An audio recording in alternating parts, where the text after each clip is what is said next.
hanggang sa nung na, ano na kami dito sa community, nagsiserve na kami. Una, ayaw rin niyang mag-household dito. Diba sinabi nga niya, ayaw niya nga nang maging member, gusto niya si LP lang. Kasi busy siya, busy talaga siya.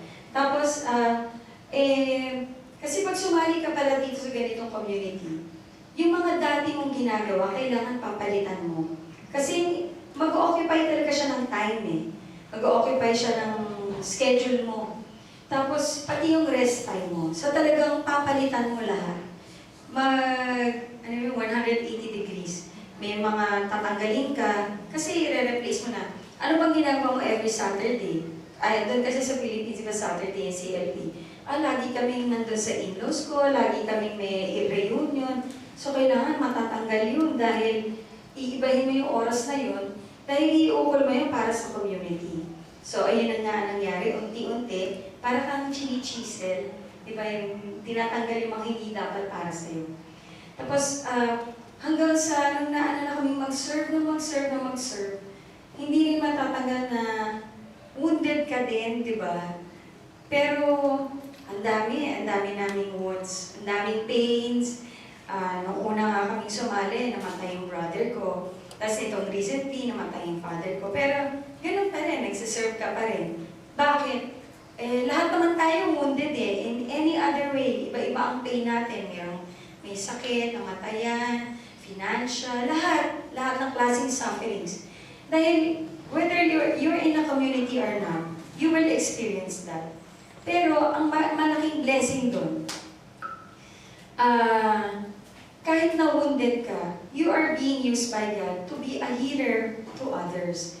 So, ang tawag sa atin, wounded healer. So, dapat pala, mali ang tinanong ko, Lord, ba't kinuha mo ang daddy ko? Diba, hinihiling ko sa'yo, nagsuserve naman ako, dapat, diba, yung gano'n yung, nagsuserve naman ako sa'yo, ba't kinuha mo yung daddy ko? Sabi ko sa'yo, wag di, mga ganong, nung prayer na Pero nung nawala na siya, talagang napaupo lang ako, tapos tumahimik ako. Tumahimik ako, tapos sabi ko, sige Lord, I will accept your will. Kasi, natutunan ko din sa CFC, sa prayer time, if it happens, it is God's will. Walang sisihan, walang hanapin ng sisisihin. So, kailangan, matutunan ko, i-accept. So, ayun, kahit masakit, tatanggapin, di ba? Kasi, believing, yun, natuto di ba karoon ng greater faith in God na, if it is His will, even if it's not what you like, if it's not nice sa paningin mo, you have to accept it and believe na God has a greater purpose for that. So, ayun, yun yung mga learnings ko na joining in the community and becoming closer to God kasi yung being faithful to the covenant, sana ginagawa natin lahat. Yung prayer time, yung kailangan, kung leader na tayo, more than 15 minutes, more than the recitation of the rosary. Yung parang, hindi lang natin siya vocal prayer. May meditation, meron yung contemplation, yung parang, paano mo siya ina-apply sa buhay mo na kasama mo si God na nakapako siya sa krus. Kung ang krus mo, ngayon, yung pain ko, yung namatay yung father ko, tinanong ko lang siya, sabi ko, Lord, how did you bear nung namatay si Saint Joseph? Yun ang tinanong ko sa kanya. Sabi ko, help me naman. Help me to bear this pain. Sabi ko, anong naramdaman mo nung namatay si Saint Joseph? Kasi di ba, wala namang story noon, di ba? Alam mo, sagot niya sa akin ng prayer time ko. Sabi niya, kasi I have to look after my mother. Kasi hindi ko pwedeng, syempre masakit sa kanya. Hindi naman natin alam kung ilang taon siya nung namatay si Saint Joseph, di ba? Tapos biglang siya na lang yung magiging breadwinner. Tapos, pero nung nakita niya yung mother niya, kailangan ko alagaan siya. So nakita ko na, I have to serve others. I have to serve my mom, my other siblings, and their family. So ayun. So kahit painful, I have to do it. Tapos, bukod pa sa service sa community. Tapos, what else? I have also learned in the community the purpose of God in marriage. Ano bang purpose ng marriage? To be happy lang ba? Kasi, di ba tatanungin natin, ba't ganito, nasa CFC ako, hindi pa kami masayang mag-asawa, di ba? Parang gano'n. Alam mo na, hindi ko siya ma-articulate in words, pero sinabi to nung anak ko nung umattend siya ng Theology of the Body sa Manila. Sabi niya, sabi ko, yan ang hinahanap kong words. Sabi niya, ano ba yung sinabi niya? Marriage is not just a call to be happy, but rather, marriage is a call to holiness. So, sabihin natin, ba't ganito? Ang daming suffering. Ba't ang ganito? Lagi kami nag-aaway. Ba't ganito? Kasi mag-aaway kayo kasi different kayo di ba? Different kayo ng upbringing, different culture, different lahat. Pero, hindi yun ang dahilan para maghiwalay. Kasi ang marriage, di ba, ano siya, hindi siya pwedeng basta hindi siya pwedeng putulin. So, till death do us part. So, yung pala, ang call ni God sa atin is to be holy. A holy wife, a holy husband. Accepting each other, being merciful to each other, tapos, hindi nagja-judge, di ba? Parang, minsan kasi yung tendency natin, compare natin yung husband natin or yung wife natin sa iba, bakit ganyan? Dapat hindi ganun yung you help each other and encourage each other to grow in love for God. Yun pa isang natutunan ko na the way you treat each other is a reflection also of your relationship with God. Kasi the more you love God, the more you become God, and the more you become Christ-like, the more you express it also on the way you love your spouse and your children. Nagiging merciful ka, nagiging understanding ka, tsaka nagiging mapagpatawad ka ba? Yung kahit nagkamali, madali mo siyang napapatawad. Nung nakita ko nga yung sabi ko, ako, bumabait na yung asawa ko. Kasi lagi nga kami nag-aaway niya. Pero ngayon, alam nyo, sa amin kasi, baliktad kami. Siya yung madaldal, ako yung hindi. Hindi niya mainom. Pero, sa kanya, ang intentional yung pagiging madaldal. Siguro nature na talaga niya. Kasi nga, salesman siya eh. So, that's it. Marketing siya eh. So, yun ang, niya. Yun ang strength niya. But, he now uses his strength now to glorify God. Katulad nun, noon sinabi niya ayaw na nga mag-CFC. The more ayaw niyang maging speaker, di ba? Pero now he's using it to serve God. Tapos, he knows now na kung kailan siya dapat mag-quiet, tsaka yung kung kailan to talk. Yun na sa amin, sa relationship namin. Yun ang nakikita ko sa kanya. Tapos, marunong na siya magpasensya sa akin nga, dahil naiintindihan na niya yung mga cycle ng babae. Yun. Tapos, pati sa mga anak, yung merong time na hindi mo siya laging kagagalitan, kailangan ka muna, kasi ang mga bata, pag hindi niya nararamdamang mahal mo siya, hindi ka close sa kanya, mahirap magpangaral, yung mahirap magbigay ng advice. Hindi ka niya pakikinggan kasi hindi kayo close. Kailangan you go down to their level and be with them, understand them, yung ginagawa nila, bago natin sabihin na masama yan, bawal yan, ganyan. Parang, kung mahilig siya sa ganun sarap music, mag-join ka muna. Enter their world so that you will learn to understand their world. So ayun, yun ang ginagawa niya sa mga anak namin. Kasi nung maliliit, ako lang yung laging close. Kasi siya, work. Kahit na 5 years in marriage, alam kami, nag-join na kami ng CFC. So ngayon, 25 years na kami sa CFC, 30 years na kami kasal. So, every year, learning yon habang nag-grow yung mga anak ko. Meron ng adults, 2 teenagers. Ay, tatlo na pala yung pang-bunso, teenager. Kaka-13 pa lang niya, pero parang baby pa rin. So, yun yung different levels of loving, showing your love for them. That God allows you to have that opportunity. Kasi blessing yun. Hindi siya burden. Kailangan we see it as a blessing to be able to express that love to them. Pagkatapos yung sa faith, I have learned in this community na meron akong narinig na pare nagsabi na there's no such thing as a stagnant faith. Yung parang sabihin ko, ay, dito na lang ako, hanggang pray na lang ako sa bahay, hanggang attend na lang ako ng mass. Kasi there's no stagnant faith. It is either you grow in your faith or you lose it gradually. Kasi it is meant to be shared. Pag hindi mo siya na sinishare, bumababa siya. Kaya tayo, tamo bakit tayo sinasabi, busy-busy na kami sa family, ba't inaano pa rin kami ng community mag-serve? Kasi that's how you grow in your faith. That's how we grow in our faith. We have to share it. Anong share natin kung hindi tayo nag-prayer time?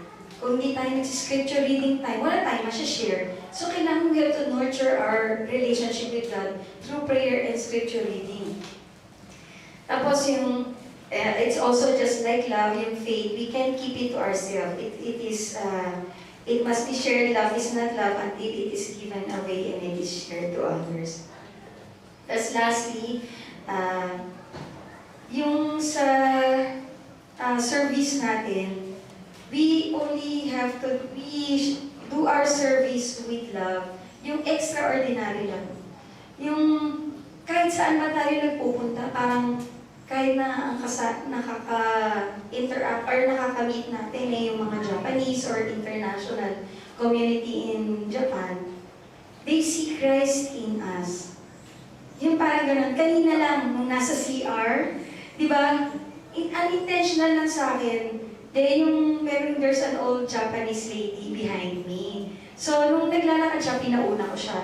Pero pagdating pa rin namin sa CR, hindi ko alam kung saan siya lumiko. Nauna pa rin ako sa pila. Hindi ko maintindihan kung saan siya nagsuot. Tapos, nung nakita ko siya yung nasa likod ko, nung may nag-vacant na cubicle, pinauna ko siya. So, tumong-tuwa siya nung pinauna ko siya.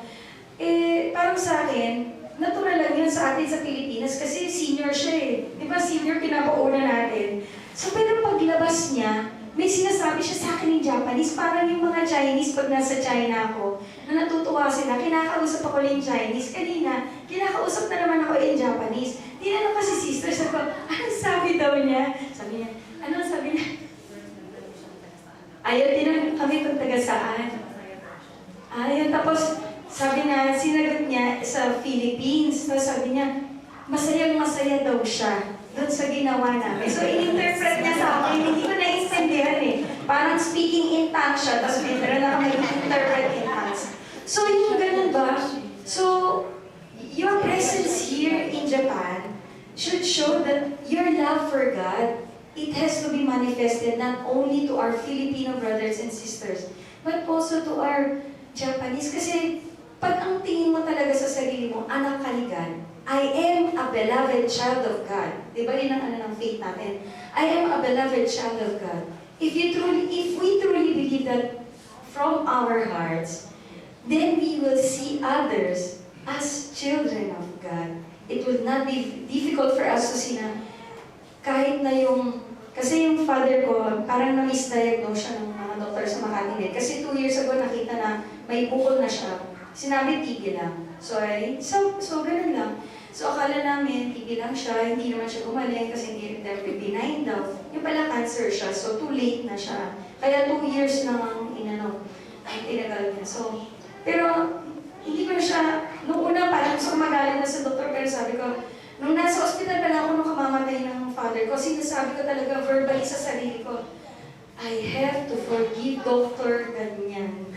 Kasi, natutunan ko yun sa movie na The Shock. Alam niyo yung The Shock? Tapos S-H-A-C-K. Kasi nakita ko doon, yung healing niya, nung namatay yung anak niya, sinabi niya talaga, I forgive the name nung taong pumatay sa anak niya. Ay, tinanong ko na yung movie. Pero ganun din pala tayo. If there's someone na hindi natin mapatawad, you have to say it to yourself. Kasi you have to learn to forgive that person and tell yourself, I forgive. Katulad siya. Siyempre kami nag-aaway. Di nasasaktan ako sa kanya. I have to tell myself, I forgive Joel for not listening to me. I forgive Joel for ignoring me. Parang ganon kasi work na siya eh. Pero, and then God gave me the grace to understand. God gave me the grace to forgive. So, tsaka, I have to also forgive myself. Kasi pag hindi ako nakapag-forgive sa sarili ko, kasi we will always have to remember that we are all sinners. Every day talaga nagkakasala tayo. So every day we need God's grace to forgive us. So kailangan nagpapatawad din tayo. So be merciful so that you will also be shown mercy. So that's all the many learnings that I've learned in this community, and it's really a great blessing to be in Couples for Christ. As we grow in faith, hindi naman lahat talaga, hindi porket si Brother Boy yung leader, siya yung leader, si Brother John, hindi ibig sabihin, sila yung magagaling, hindi. We are here just to put things in order, but dapat lahat tayo responsible. Kahit na sila yung leader, yung parang, we help, we encourage, kasi nadadown din sila. May mga moments of down talaga sila na kailangan tayo bilang member, tayo bilang household leader, tayo bilang unit leader, talagang we help and encourage each other. Lalong-lalo na yung prayer. So, lahat tayo nakakaranas ng malaking mabigat na family problems. So, dapat nandun tayo sa isa't isa para tayo yung meron ng group ang Asia Oceania, sabi ko, mag-post kayo doon sis ng prayers kasi buong Asia Oceania leaders are praying. Pag natanggap ng taga-Australia, papasa niyo doon sa mga members sa Australia, praying for all of your intentions. So, do not hesitate and in believing in the power of prayers. Yun lang, may God be praised.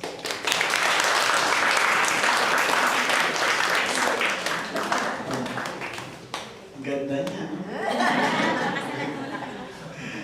So, it's very important that you listen to your wife also. Alam niyo po, sometimes when I will be attending a leaders meeting, sasabihin ko sa kanya, Sita, palatignan mo nga yung agenda. Galing ako sa office. Bulong-bulong ako sa trabaho ko. Na. Tapos, my wife will keep her own ideas. No?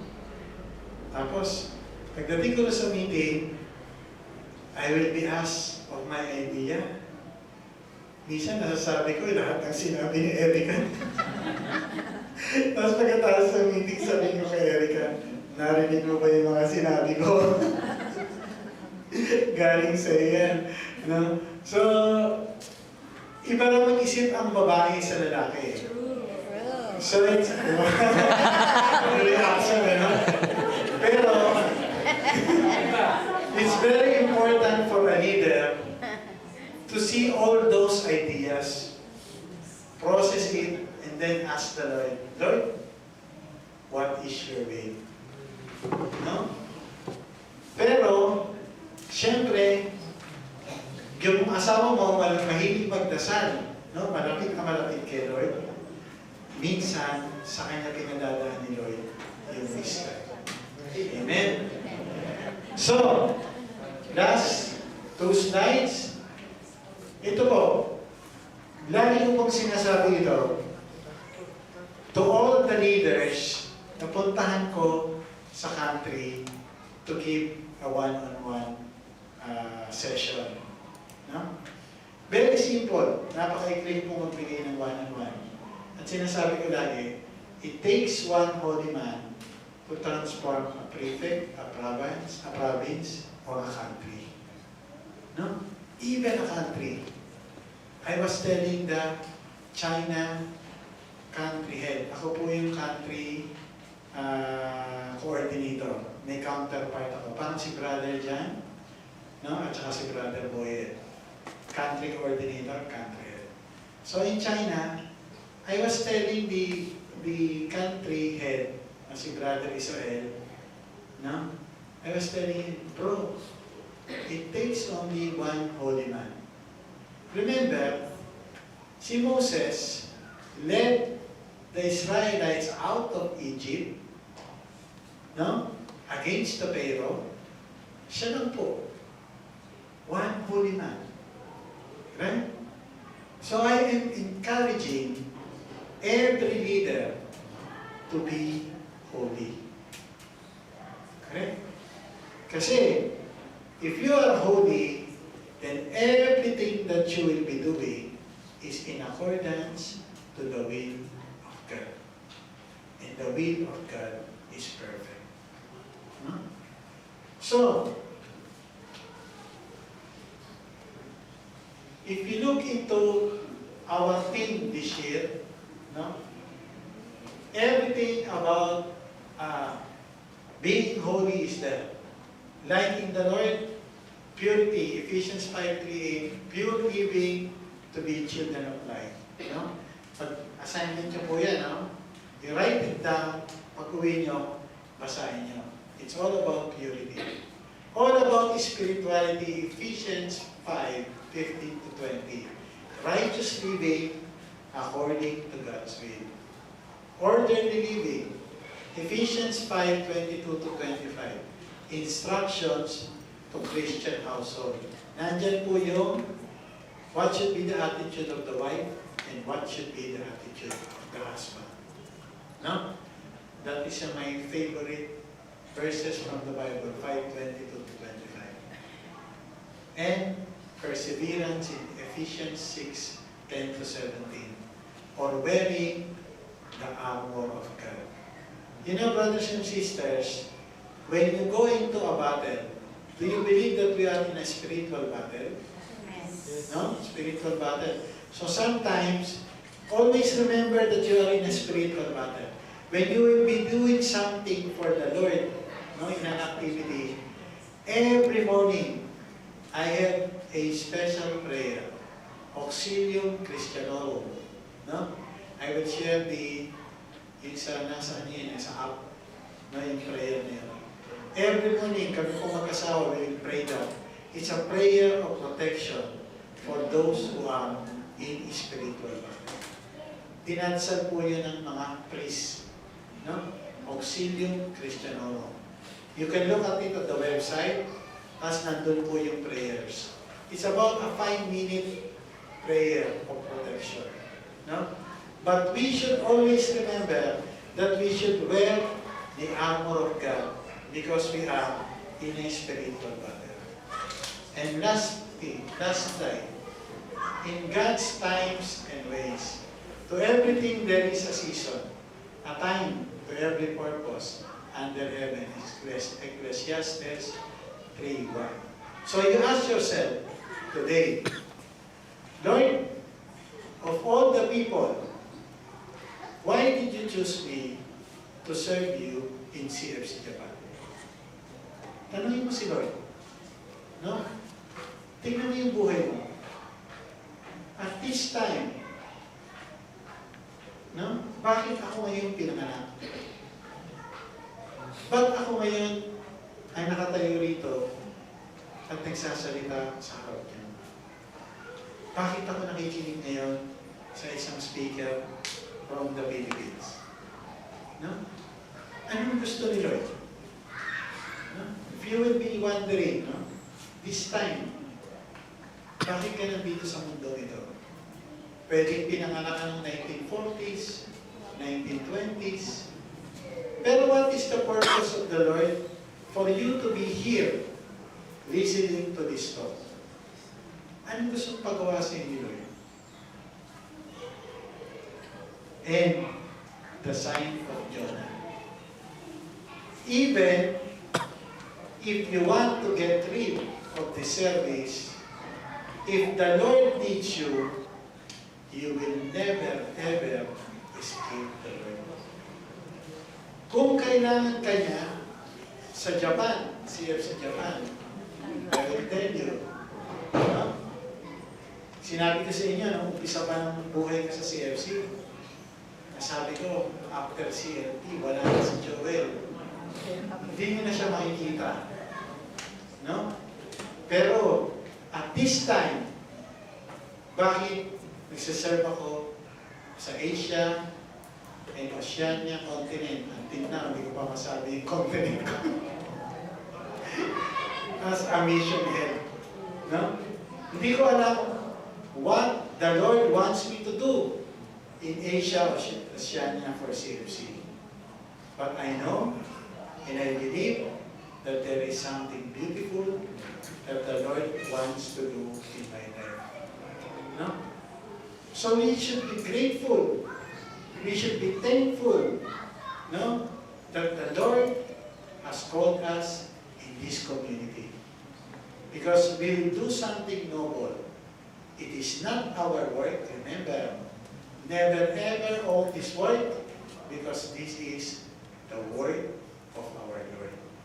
Amen. So brothers and sisters, may God bless CFC Japan, all its leaders and all its members, as well as the families, and all the Catholic churches in Japan. May God bless you all. Thank you very much.